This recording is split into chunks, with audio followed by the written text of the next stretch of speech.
Hey everyone, Sally Vance here, captain of Team Wonder Women with Cross Country Mortgage. So I'm doing a few videos just to break into the details of what we need when we're asking for particular documents on a mortgage. One thing you can guarantee is there's going to be a lot of documents required. This has maybe not always been the case, and especially if you are self-employed, post-COVID, there are a lot of additional documents that are now required on top of those tax returns that you're used to providing. You will always have to provide us that year-to-date profit and loss that shows us what you've made here in this current calendar year.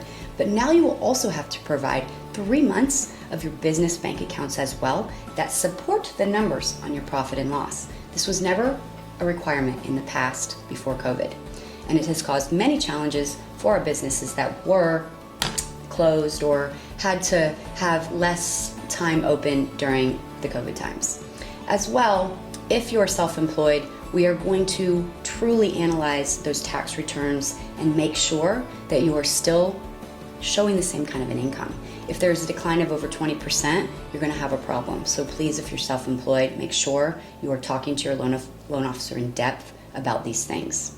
Some other scenarios that might require additional documents would be if you've had any sort of event in your life, such as a bankruptcy, a foreclosure, or a divorce. We're actually going to need to see all corresponding documents with those events, all pages and everything involved. And yes, I know this is a lot of documents, but an underwriter cannot accurately analyze a file if they haven't seen that marital settlement agreement showing which debts you're responsible for, who gets the house, who's going to pay the kids' school, who's going to pay the child support. These are all the details that we're going to need if you're getting a mortgage.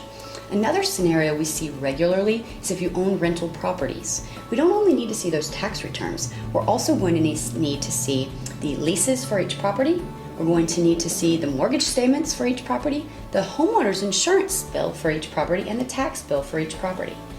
And if you have dividends or capital gains, we're going to need to see all of the stock or investment portfolio account statements that go along with those types of returns.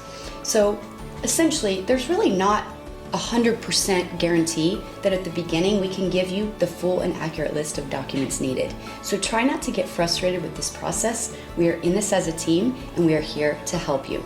So if any other additional documents are requested, there's usually a very good reason for it. So if you have any questions about this and what might be needed if you are looking to get pre-approved, please give us a call. We do answer our office line 7 days a week. Thanks for listening.